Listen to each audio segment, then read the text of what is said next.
Hello everyone, this is Hodora and we are back with Chaos09 Bar today. Even though this video is sponsored by Smartcase themselves, I'm also gonna talk about the topic that I actually want to talk about since last week because I did it last week. Basically, I'm gonna explain to you how I beat Nebula Distortion, specifically Kentris, on the highest difficulty. How I plan, how I think about tackle this challenge. So maybe you can learn something or maybe adapt those knowledge to use for your own attempt, right? And now we know that we want to solve this fight, right? But before we want to solve the problem, we need to understand the problem first. So let's talk about Kentris. Kentris itself, the boss is really easy, right? It have really simple rotation.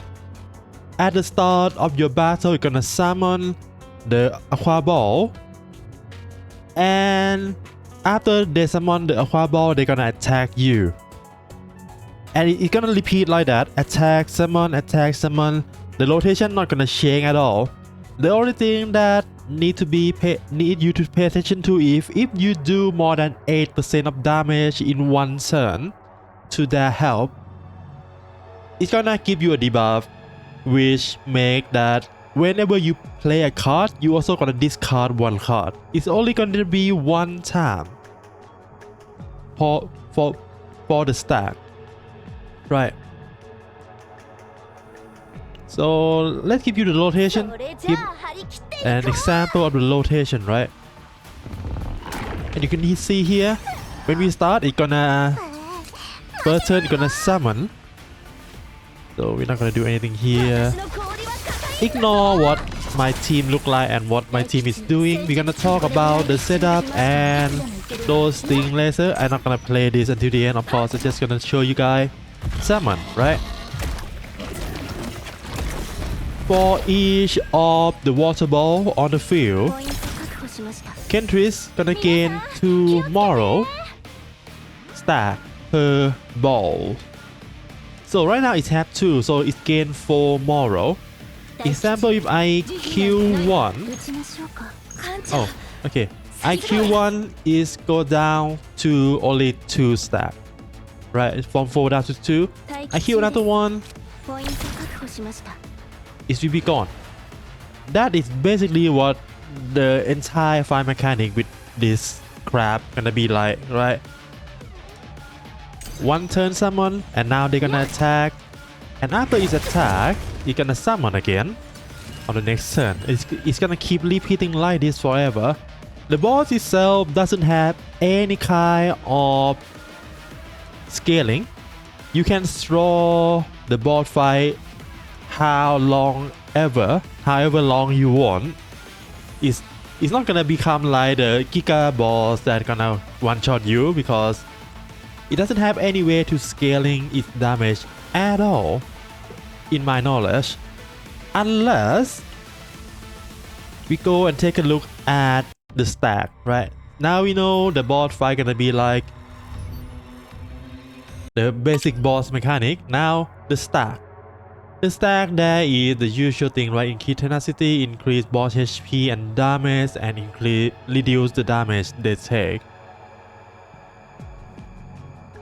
Important thing there is this stack, which is after 6 turns, the monster deal greatly increase. The monster damage deal greatly increase. So that means you cannot draw the boss after you take this node. If you don't take this, it's fine. You can draw it for however long you want. But this one is just here to make so that any stalling team comp will not be able to beat the highest difficulty. So you need to have a good amount of damage in order to fight the boss, right? Another thing that is annoying is reduce the draw by 1. So instead of drawing 5 cards, every turn you can only draw 4 cards. And lastly, that I find kinda annoying Well, two things. Because I play with shield, right? I play with Magna. There is a stat that at the start of turn gain 1 impact. 1 impact reduce your shield gain by 50% per 1 shield proc. This gonna reduce my survivability for my team by a lot. Another thing that is kinda annoying is 3-1 contamination card in draw pile. This is not the only worst, not like it's only bad thing. It also give you a good strategy you can use from the seasonal equipment you get from the chaos that can benefit from this a lot. Well, not a lot, but a little bit. Yeah, that is the stack, that is the boss. Now let's talk about Team Kong. There is 2 ways to fight this boss. Well, 2 basic different style, right? First, the decision in what way you want to go depend on if you have a good enough healer or not. Because as you can see, the boss gonna rotating, right? Summon, attack, summon, attack. That means after is what is attacking you, you have effectively 2 turns to heal back those damage. If you can heal enough to repair all of the damage, then the boss fight gonna be really easy. Because even if the boss do great damage right after 6 turns, if your healer is good enough to kinda almost or meet all of those damage in 2 turns, you can basically throw the boss a little bit more. That is one way, right? Have a good healer. Second way is just try to kill the boss as fast as possible before the boss kills us. And that is what my team is about. Because I use Magna, when I did the challenge, I don't have any good healer. As you can see here, my Mika is still level 40. I just built Nia and she doesn't usable as a main healer. So my plan into this is basically use Magna and try to beat the boss as fast as possible. And that you need to think about how to do that, right? Because kill the boss before the boss kill us mean that we need to minimize the damage we take each turn, which mean I need to clear the water bubble every time it's summoned, right? If you have a really good healer, you can ignore the water bubble entirely and just focus on the boss. If you can't, try to make a team that have some way to deal with those water bubble, right? Example, my team is here, Selena with a mark on all enemy, which means whenever I attack the boss, it's gonna proc off the mark on the field. That means she can almost or maybe clear all of those water bubble.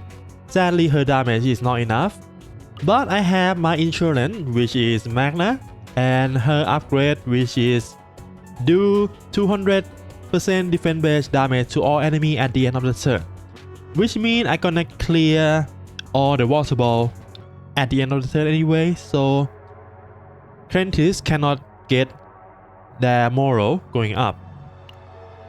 Because even if you do deal with the water ball during your extra attack at the end of the turn, if it's gone, it's gone, and the morale buff not gonna stay on the boss.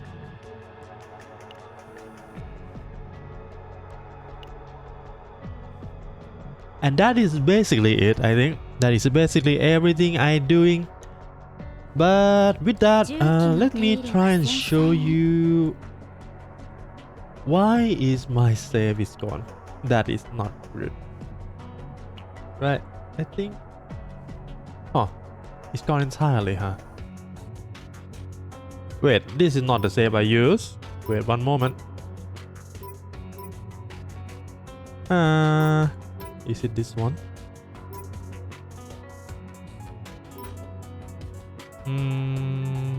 Mark. Maybe this one. Yeah, maybe it's actually this one, not that one. Why does my favorite gone? I have no idea. Anyway, let's do this.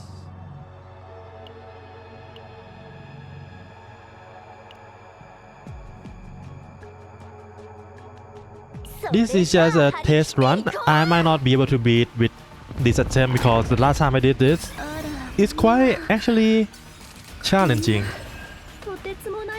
And you can see here we're gonna draw 4 cards, and now this turn is not good because we draw this, but luckily my Magna have the equipment that make me able to mulligan my hand at the start. So we're gonna draw Spicer Sniper Domain. And now I can use this partner to at least draw one more upgrade. That is not what I want, so I'm gonna restart. Remember, if the first turn or first 2 turns is not ideal for you, you can always restart. It's faster than trying to brute force the boss. This is also bad because I don't have that partner skill. This is what I do actually during the run to get the most optimal first 2 turns possible. Not good, so let's restart again. If your team doesn't rely much on the setup, then fine, you don't need to do this. But my team really heavily rely on the setup, so I need to get the correct setup before we start. This is another thing that you can do. You can try. Nothing gonna change, nothing gonna be bad. But let me find at least a good first turn for you guys to see. Yeah, that's good enough, I guess. Let's see if this time we're gonna draw the mark. We need the mark because otherwise we cannot deal with the water ball. Good, get the mark. Nice. So these 2 is a setup for my Lenore. We also get Lenore Eagle skill, that means we can burst the boss in if we want to, whenever. Now with the mark, sadly we don't draw mana upgrade, that means we cannot clear the ball instantly, but shouldn't be that bad. See, right here doesn't clear. So do I want to take a damage? Let's not do that.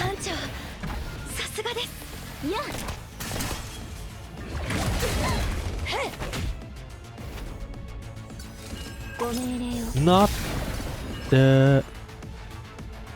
Okay, we don't get the upgrade. This is kinda bad, but it's alright, I think. Let's do this. And weaken. And this one. Actually, I just realized I forgot to talk about some of the good items that gonna make the boss fight easier that can be get during this I forgot. If this happen, you can also use your hourglass, right, to go back and redo this turn again. So if I do this, which gonna be this card? Let's see. Okay, this one gonna be this card. That's nice.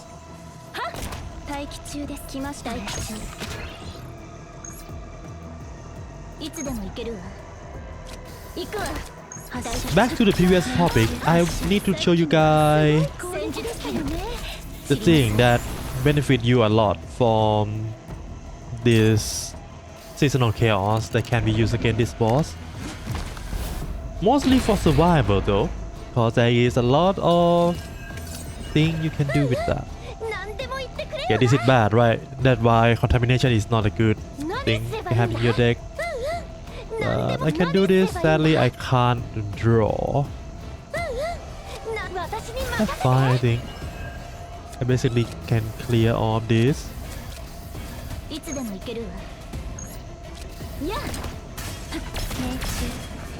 This looks like a really bad run. And you can see here we're gonna reach turn 6. Did you remember the damage the boss do to me previously? It's like 300-400 per hit, right? Now, the boss do... Okay, after this turn, let's wait until next turn and see how much the boss will do to us. But as you can see here, my team don't have healer, so... we cannot recover our HP at all. Okay, 300. Now, okay, this turn we cannot see, so that's fine.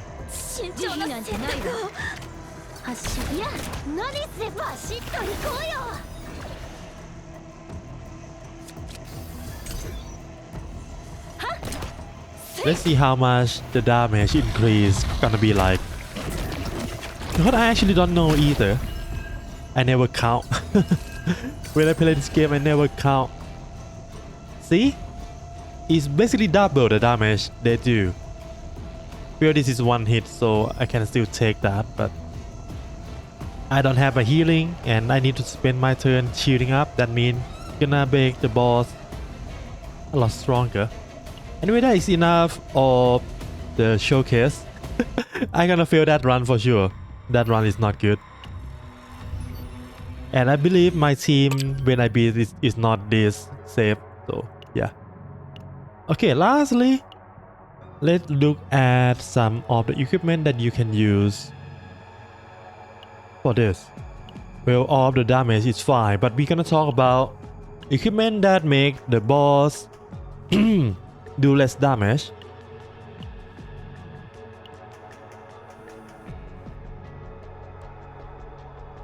This thing, right? This thing that gives fixed shield. Fixed shield basically is cannot be affected by any type of buff or debuff. So don't imply that we get from the stack will not affect this fixed shield. And if we can trigger this a lot, it's gonna be enough to tank the boss attack. This one too, because this one got buff right before we have 5 or more. Now it's just 3 or more. It's a lot easier to proc, and 140% is not to be underestimated, right? Because it's fixed shield, so it's not gonna be reduced from impact.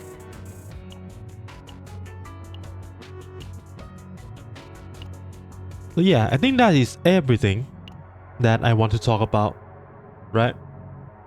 Anything else? Not really. I don't have a good healer that as I showed you before, so I cannot show you guys the other style of gameplay that heal up all the damage taken.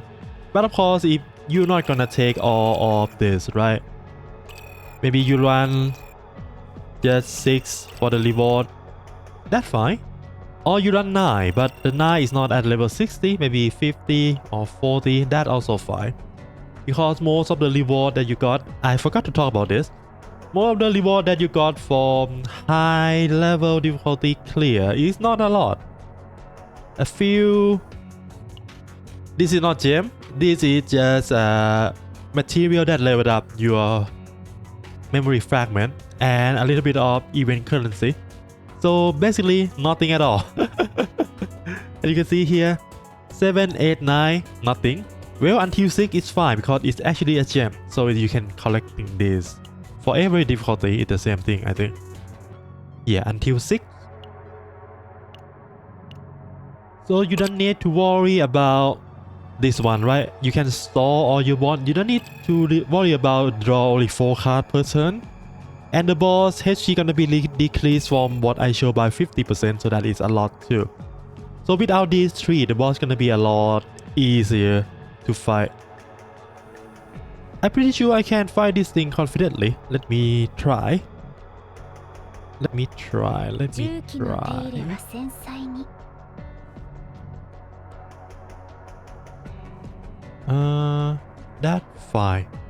That's fine. Is this fine? Maybe. Or we can go with this one instead. Yeah, let's try this one. Why not? No mulligan at the start, but we will see. Okay, this is just 6 stack at the max difficulty. So it's a lot easier. As you can see, we draw 5 cards instead of 4. So we have a lot more chance to get the card we want. That is not this initiation card, right? And the boss HP is a lot lower. It's just like 19,000. If you don't remember, at 9 stack it's like 29,000. A lot worse compared to this. And the boss also do less damage, right? By from 300 down to 200. Yeah, a lot of things go alright. I can take that hit, I think. So let's just attack. If you feel like you can take the hit, just focus on the boss. They're gonna keep summoning these water balls anyway, so don't need to focus on them too much. And now with that, it should be fine to do this.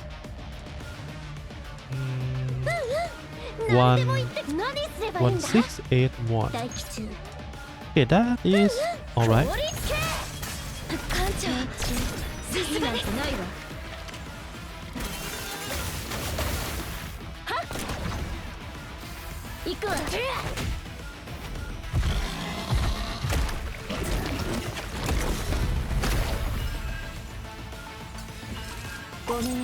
Yeah, and you can see difficulty spike compare between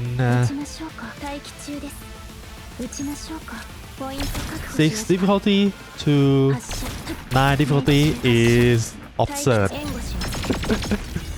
It's really different, right? As you can see here.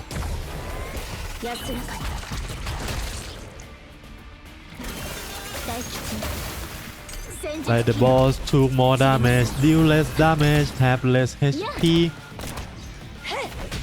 So I can just chilling and just throw whatever my team have at the boss and don't have to worry too much about the damage the boss do back. Which is actually amazing. Now, vulnerability, hit with this.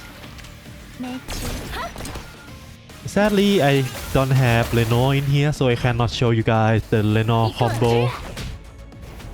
Because with Lenore combo, 7,000, that is enough to one shot. Oh, okay, this is fine. This is fine. Let's use this.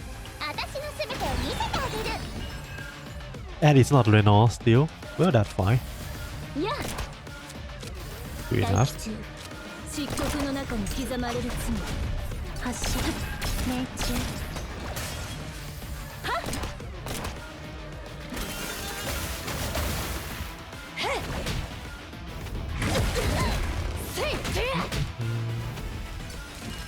And yeah, you can see, really easy. Now, vulnerability, and let's see how much. Not a lot, but fine, I think. Yep. And you can see, compared to earlier that I showed you guys the 6, not the 6, the 9 stack of difficulty, right? Distortion stack. The difference is like heaven and hell. So just 6 stack of difficulty, you're gonna get all the gem reward. If you want challenge, go to 9. If not, it's fine. Anyway, that is all for me today. I hope you have fun playing video game. Good luck with your gacha and see you again next time. For now, bye bye.